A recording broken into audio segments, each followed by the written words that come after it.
చదువుకోవాలి. ఆ సుఖిరెడ్డి అన్న ఉన్నాడు, ఆయన నాకు మంచి మిత్రుడు. ఆయనకి ఫోన్ చేసి చెప్తాను, పేద విద్యార్థులు ఎవరైనా కూడా ఫ్రీగా చదువుకోవచ్చు. నేను సాంబశివారెడ్డి కూడా చెప్పాను. ఉంటాను బా. ఏమయ్యా నేను చేశానంట పెట్టి నాగిరెడ్డి మాట్లాడితే వచ్చి నా ముందు మైకు పెట్టి నువ్వు చేసావా ఏంటిది వెళ్ళిపా. శివారెడ్డి మన బాగాలేదా? క్లాప్స్ వెళ్ళిపోతుంది. అలాగే జగన్మోహన్ రెడ్డి గారు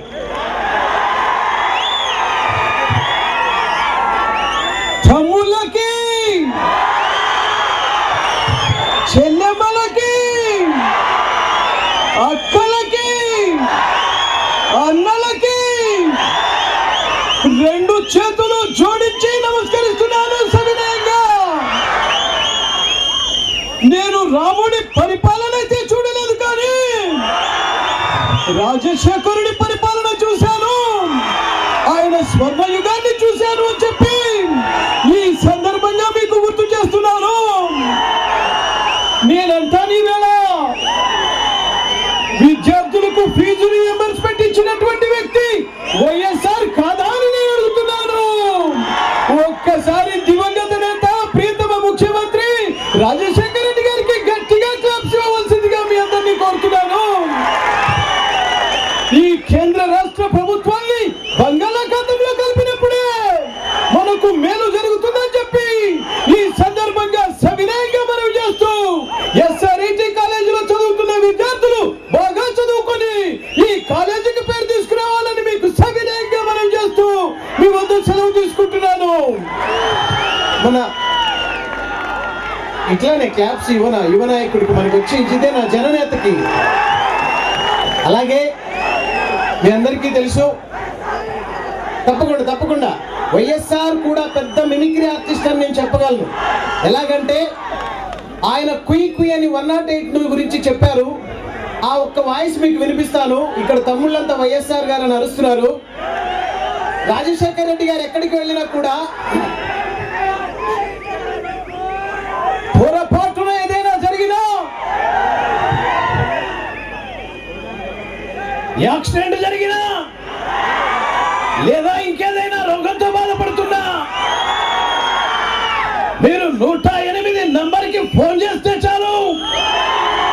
మీరు ఫోన్ చేసిన 5 నిమిషాల్లో మీ వద్దకు కుయ్ కుయ్ కుయ్ కుయ్ కుయ్ అంటూ వస్తుంది.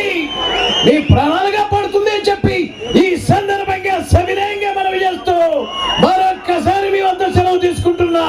నమస్తే బాబు, నమస్తే. రాజశేఖర రెడ్డి గారు సరే సినిమా డైలాగులు కూడా ఉన్నాయి ఇంకా మనకి. వాటిలో ముఖ్యంగా మనకి ఏమండి,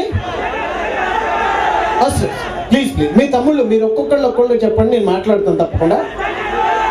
కార్యక్రమంలో ఇంకా మనకి ఆయన పేరేంటండి, హాస్యనటుడు గుర్తుకు రావట్లేదు మనకి. ఎల్బి శ్రీరామా మర్రద్దే నేను చెప్పేదక్కండి మిమ్మల్ని. అనంతపురం ఎస్ఆర్ఐటికి దారెట్టని అడిగారు. అందరూ ఇటుపో అన్నారు. జనాలు ఎక్కడ ఎక్కువగా ఉంటే 1000 మంది అక్కడ అదే ఎస్ఆర్ఐటి అని చెప్పారు.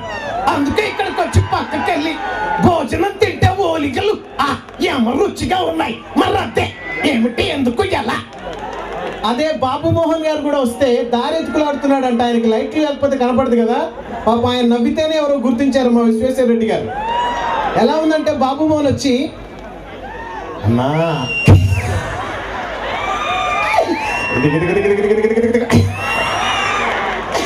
ఇక్కడ గొప్పల చెల్లెమ్మలందరికీ, ఇక్కడ గొప్ప అన్నలందరికీ అన్నా మరి అదే ఏమిటి, ఎందుకు, ఎలా? ఈ మనుషులు ఏందన్నా ఎర్రగా తెల్ల గలీజుగా పుట్టిండ్రు. నేను చూడనే ఎంత కర్రగా నిగడగడ ఆటను అన్నా అని చెప్పి ఆయనకి ఆయనే చెప్పుకొని తిట్టుకుంటారు పాపం.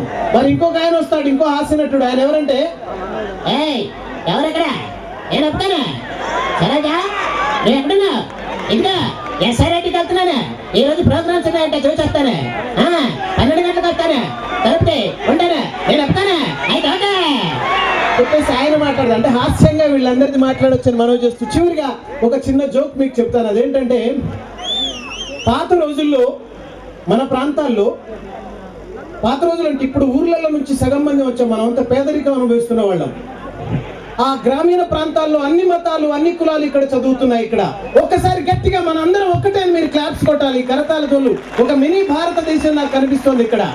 పొద్దున్నే మా అమ్మ వాకిలి ఊడ్చేటప్పుడు నాకు పల్లెలో ఒక వినపడేది. ఎలా అంటే 3 మతాలు 3 దేవాలయాల్లో వచ్చే ఒక సన్నివేశం వినపడింది. అది ఎలా ఉంటుందో ఒకసారి మీకు చెప్తాను. పొద్దున్నే పక్షుల కిలకిలా రావాలి.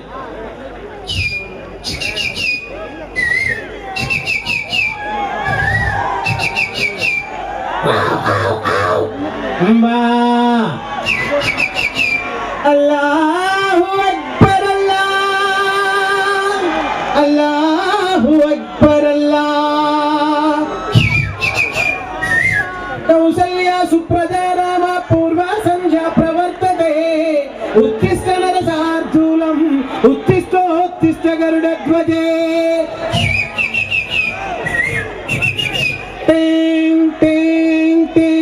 ఆమెన్.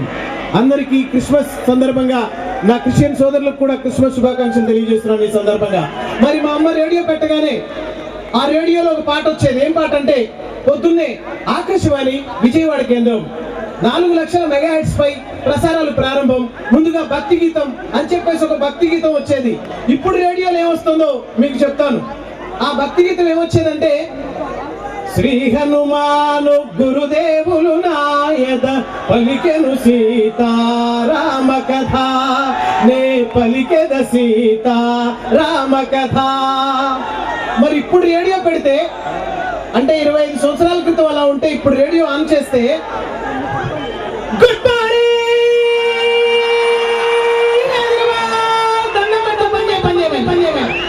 బంద్ చేసి పడుకోవాలి. అర్ధరాత్రి లేదు, అపరాత్రి లేదు, పొద్దున్న లేదు, సాయంత్రం లేదు, ఎప్పుడు పడితే అప్పుడే గుడ్ మార్నింగ్ అని చెప్తుంది. మరి ఇలాగా యాంకర్ వస్తుంది వచ్చేసి వినండి వినండి ఉల్లాసంగా ఉత్సాహంగా. అరే ఏం చెప్పకుండా ఎట్లుంటారు అమ్మాయి ఏమైనా చెప్పరాదనుకుంటాం మనం. ఇప్పుడు అంటే ఆ జపాన్ లో భూకంపం వచ్చి 3000 మంది చనిపోయారు తెలుసా, వినండి వినండి ఉల్లాసంగా ఉత్సాహంగా. వాళ్ళు జపాన్ లో చచ్చిపోతే 3000 మంది మనం ఉల్లాసంగా వినాలి. మళ్ళీ రేడియోలో ఒక ఆమె ఫోన్ చేస్తుంది. ఆమెకి ఎవరంటే పాపం పనంతా వాళ్ళ ఆయనతో చేయించుకుంటూ చేస్తుంది. ఆవిడ ఏం చేస్తుందంటే హలో స్వప్న, ఏంటండి బాగున్నారా? మాకేం లేదమ్మా, మా బాబు బర్త్డే, వాడికి ఒక మంచి పాట డెడికేట్ చేయవా? మీకు బాబా కాదు, మా పక్కింటి వాళ్ళ బాబు. వాళ్ళకి పడదు, గొడవైంది. నీవు ఫోన్ చేసి వాడి పేరేంటో చెప్పరా ఆంటీ? వాడి పేరు రవితేజ. ఓ రవితేజ లవ్ యూ. కాదమ్మా వాడికి 3 ఏళ్ళే. ఒక మంచి పాట డెడికేట్ చేయవా బర్త్డే సందర్భంగా అంటే ఆమె ఏ పాట డెడికేట్ చేస్తుంది తెలుసండి? అప్పుడు ఆ మధ్య కొత్తగా వచ్చిన సినిమాలో వాళ్ళకేం తెలుసు, సినిమాలో కొత్తగా వస్తే అదే పాట వేస్తారు. అదే ఈ బర్త్డేకి ఏ పాట వేశారంటే వినండి. ఆంటీ వినండి వినండి ఉల్లాసంగా మీకు పాట వేస్తున్నాను బాబు బర్త్డేకి, వినండి వినండి అని చెప్పేసి సత్య అరే సత్య సత్య ఏ గొడవ లేదు, సత్య ఏ గోళ లేదు, సత్య నువ్వు జావరసావు. వాడి బర్త్డేకి ఇదే పాట. ఆ పాట వింటారండి ఎవరన్నా పని చేస్తారు. ఇంకా కొత్త దంపతులు ఏమండి మాకు పెళ్ళైంది ఒక 5 సంవత్సరాలైంది, ఒక మంచి పాట డెడికేట్ చేయరా? తప్పకుండా డెడికేట్ చేస్తాను, మ్యారేజ్ బాగుంది, మీరు అందరూ మంచి ఇద్దరు బాగున్నారా, గొడవ పెట్టుకుంటున్నారా అని అడుగుతుంది యాంకర్. లేదమ్మా మంచిగానే ఉన్నామంటే ఆమెకు ఒక పాట డెడికేట్ చేస్తుంది. ఏ పాట అంటే పావురానికి పంజరానికి పెళ్లి చేసే పాడు లోకం, కాళరాత్రికి చందమామకి ఒళ్ళు పెట్టే మూఢలోకం. ఇక వింటారండి సరదాగా హాస్యంగా బోర్డన్ని జోక్స్ ఇలా చెప్పుకుంటూ పోవచ్చు. అలాగే ఒక నాగార్జున గారు, ఒక వెంకటేష్ గారు, ఒక ప్రభాస్ గారు, ఈ కార్యక్రమంలో ఒక కృష్ణరాజు గారు, వీళ్ళు మాట్లాడితే ఎలా ఉంటుందో చివరిగా మీకోసం. నాగార్జున గారు ఫస్ట్ సినిమాలోకి వచ్చినప్పుడు ఆయన ఎలా నడిచారంటే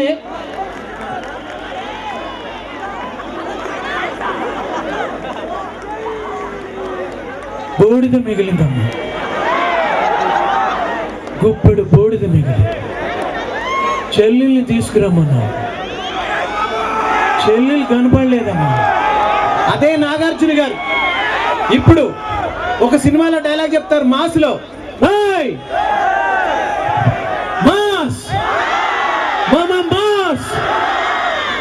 1వ తారీఖు నీ ఇంటికి వస్తా, 2వ తారీఖు వాళ్ళ ఇంటికి వెళతా, 3వ తారీఖు మా ఇంటికి నేనే పోతా. మాస్ మాస్ విషయాన్ని కొట్టానంటే నువ్వు నీ చెల్లి టోటల్ గా. నాగార్జున గారు అన్నమయ్య సినిమాలో ఒక డైలాగ్ చెప్తారు, వెంకటేశ్వర స్వామి మన జిల్లాల రాయలసీమలో ఉన్నటువంటి గొప్ప వ్యక్తి, గొప్ప దేవుడు. ఆయన గురించి నాగార్జున గారు అన్నమయ్యగా నటించారు. అదొక్క బిట్టు మీకోసం. స్వామి ఏడుకొండలవాడ వెంకటరమణ, ఏమిటయ్యా ఇది? 32,000 గ్రంథాలు నీకోసం ఇచ్చాను స్వామి. సొలసితి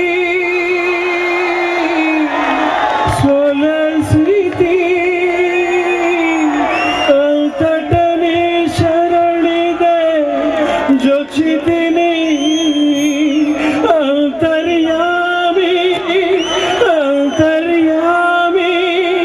స్వామి.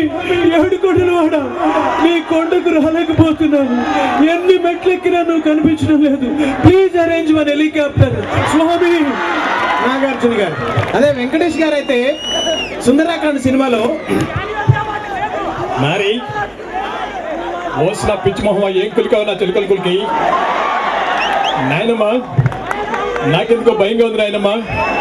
మరి వెంకటేష్ గారు దర్శన పిక్చర్ లో డైలాగ్ చెప్తారు. ఆడొచ్చి అంటాడు, ఎవరు ఆ పాండా, రే డీసీపీ నీ మాయను ఎత్తుకుపోతా.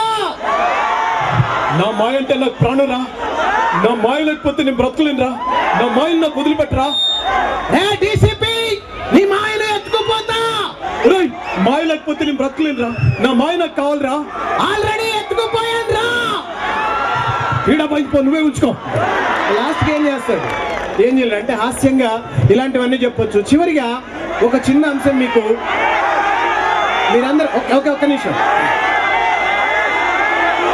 కళ్ళున్నోడు ముందు మాత్రమే చూస్తాడు, దిమాకున్నోడు దునియా మొత్తం చూస్తాడు.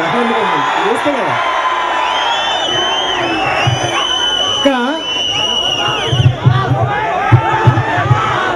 జగన్ గారా?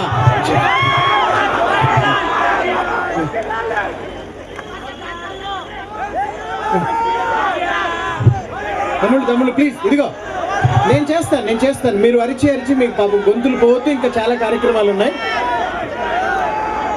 మీకోసం నేను వచ్చాను. సాంబశివారెడ్డి గారు తప్పకుండా మళ్ళీ ఒకసారి జగన్ గారిని అడిగారు. తప్పకుండా చేసే ముందు ఒక హిలారియస్ బిట్ మీకు వినిపిస్తాను. అదేమిటంటే మేజర్ చంద్రకాంత్ చిత్రంలో ఎన్టీ రామారావు గారు, అమరేష్ పూరి గారు ఇద్దరి వాయిస్ ఎలా ఉంటుంది వద్దా? మరి ఒకసారి గట్టిగా. నాకు ఇలా గుర్తే వస్తుందంటే నన్ను బ్రహ్మానందంగా మారిపోతున్నా మీరు అలా అంటుంటే.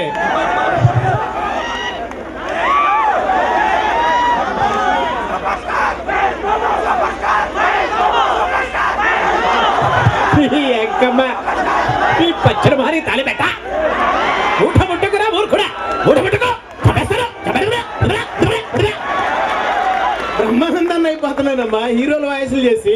ఓకే, తప్పకుండా మీకోసం చేస్తాను. అది మేజర్ చంద్రకాంత్ లో రామారావు గారి తర్వాత, ఆమె తర్వాత వదిన గారు వస్తారు. వదిన గారు ఒక్కసారి పాపం ఆమె ఇంట్లో నుంచి వెళ్ళగొట్టారంట, మనకు బాధ చెప్తోంది. నిజంగా నాయన రామారావు గారు బ్రతికున్నప్పుడు నాకు బాగుండేది. ఆయన చనిపోయిన తర్వాత ఎవరు పట్టించుకోవడం లేదు. నన్ను ఇంట్లో నుంచి వెళ్ళగొట్టారు వాళ్ళు. ఆ బాబు చేయబట్టే నేను బయటికి వెళ్ళాను. అందుకే సాంబశివారెడ్డి గారికి చెప్తున్నాను, మీ హాస్టల్లో ప్లేస్ ఉంటే ఇవ్వు బాబు, ఇక్కడికి వచ్చైనా ఉంటాను. ఈ కాలేజీ బాగుందట, ఇంజనీరింగ్ అన్న చదువుకుంటాను. పాపం వదిన గారు అలా అంటారు. సరే, రాజశేఖర్ జీవిత తెలుసు కదా, రాజశేఖర్ గారు మాట్లాడుతుంటే జీవిత కాలు నొక్కుతుందట. ఆయన కాలు వాచిపోయింది. ఆయన ఏమంటాడంటే, అందరు బాగున్నారా, నేను మీ రాజశేఖర్నే. ఈరోజు SRITలో మంచి కార్యక్రమాలు జరుగుతున్నాయి. ఈ కార్యక్రమాలకి నన్ను ఆహ్వానించిన సాంబశివారెడ్డి గారు మంచి మనిషి. ఆయనకు ఒకసారి గట్టిగా మీరు తప్పట్లో వస్తే బాగుంటుంది. చిరంజీవి చాలా మంచివాడు. ఏం జీవిత కాలు దొక్కావు, మంచివాడు అనొద్దా? సరే, చెడ్డవాడు అంటే మంచిది. ఆయన చెడ్డవాడు, నేను మంచివాడు. లేదు, నేను చెడ్డవాడు ఆయన మంచివాడు, ఓకే నా జీవిత ఓకే. కాదు బంగారం, అలా అనకూడదు బంగారం. ఇంకే ఎలా అనాలి, కాలు వాచిపోయింది తొక్కి తొక్కి. ఇట్లా మధ్య మధ్యలో తొక్కుతుంటుంది. చాలా మంది వచ్చి అడుగుతున్నారు చాలా రకాలుగా. సరే అవన్నీ కూడా చెప్పడానికి ఇక్కడ టైము, దాని ప్రకారం నేను తప్పకుండా చేస్తాను. మరి దీంట్లో చివరిగా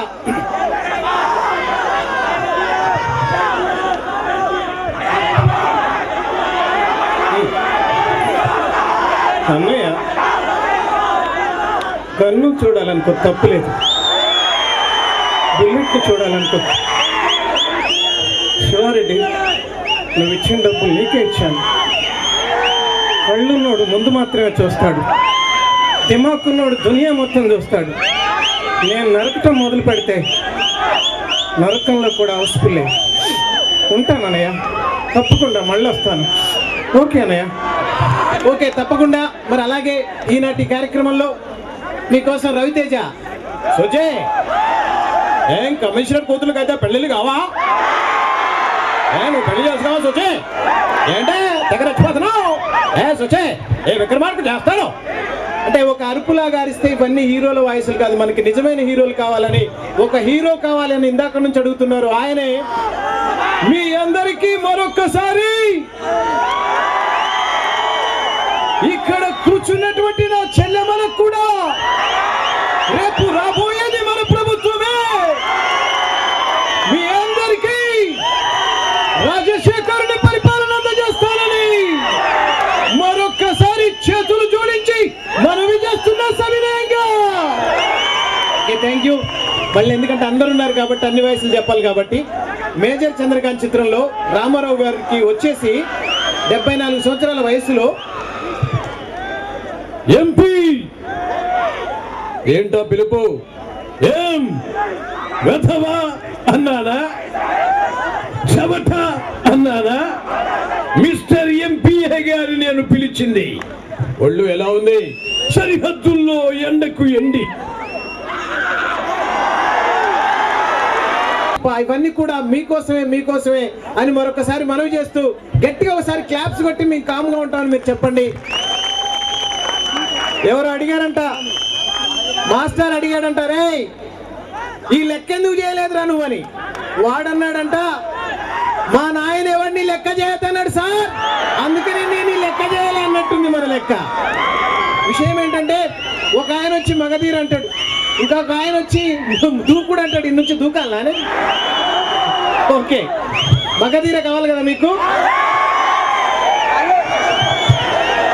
షేర్ ఖాన్ ఒక్కొక్కడిని కాదు 100 మందిని ఒకేసారి పంపించు. లెక్క ఎక్కువైనా పర్వాలేదు, తక్కువ కాకుండా చూసుకో. మిత్రం నాది, ఎందుకంటే మా డాడీ చెప్పాడు నీదే అని. ఓకేనా? మగధీర అయిపోయింది. సరే, ఇవన్నీ కూడా హాస్యంగా ఇలా చేయొచ్చని మీ అందరికి మనవి చేస్తూ మరొకసారి ఇంత అవకాశం ఇచ్చినటువంటి సాంబశివారెడ్డి గారికి, ఎస్ఆర్ఐటి వారికి అందరికీ ధన్యవాదాలు తెలియజేస్తూ, ఇంతసేపు కూడా మిమిక్రీ విని ఆనందించిన మీ అందరికి, ఎందుకంటే మళ్ళీ చాలా ఇక్కడ చిత్రలేఖ